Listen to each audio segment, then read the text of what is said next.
अस्सलाम वालेकुम। SVS ਤੁਹਾਡਾ ਬਹੁਤ ਸ਼ੁਕਰੀਆ। ਤੁਸੀਂ ਮੈਨੂੰ 4000 ਦਿੱਤੇ ਸਨ ਤੇ ਮੈਂ ਆਪਣੇ ਵਾਲਿਦ ਸਾਹਿਬ ਨੂੰ, ਇਹ ਸਪੈਸ਼ਲਿਸਟ ਡਾਕਟਰ ਹੈਗਾ, ਤੇ 4000 ਮੇਰੇ ਉੱਧਰ ਲੱਗੇ ਸੀ ਤੇ ਹੁਣ ਉਹਨਾਂ ਨੇ ਮੈਨੂੰ ਦਵਾਈਆਂ ਲਿਖ ਕੇ ਦਿੱਤੀਆਂ ਜੀ, ਤੇ ਮੇਰੀ ਇੰਨੀ ਹੈਸੀਅਤ ਨਹੀਂ ਕਿ ਮੈਂ ਉਹਨਾਂ ਨੂੰ ਦਵਾਈਆਂ ਦਵਾ ਸਕਾਂ।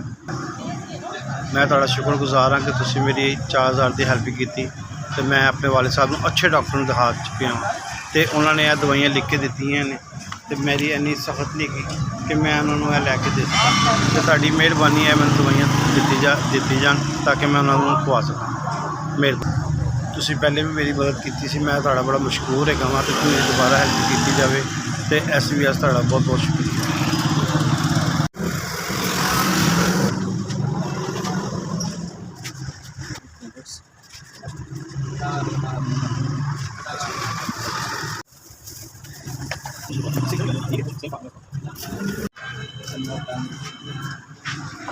SVS ਦਾ ਬਹੁਤ ਸ਼ੁਕਰੀਆ ਜਿਨ੍ਹਾਂ ਨੇ ਮੇਰੀ ਮਦਦ ਕੀਤੀ, ਮੇਰੇ ਵਾਲਿਦ ਸਾਹਿਬ ਨੂੰ ਮਹੀਨੇ ਦੀ ਦਵਾਈ ਲੈ ਕੇ ਦਿੱਤੀ। ਅੱਲਾਹ ਤਾਲਾ ਇਹਨਾਂ ਨੂੰ ਹੱਸਦਾ ਬਸਦਾ ਰੱਖੇ ਤੇ ਇਹਨਾਂ ਦੇ SVS ਤੁਹਾਡਾ ਬਹੁਤ ਬਹੁਤ ਸ਼ੁਕਰੀਆ ਕਿ ਤੁਸੀਂ ਮੈਨੂੰ 4000 ਦਿੱਤੇ। ਮੇਰੇ ਵਾਲਿਦ ਸਾਹਿਬ ਦਾ ਚੈੱਕਅਪ ਵੀ ਹੋ ਗਿਆ ਤੇ ਮੈਨੂੰ ਮਹੀਨੇ ਦੀ ਦਵਾਈਆਂ ਵੀ ਲੈ ਕੇ ਦਿੱਤੀਆਂ। ਅੱਲਾਹ ਤਾਲਾ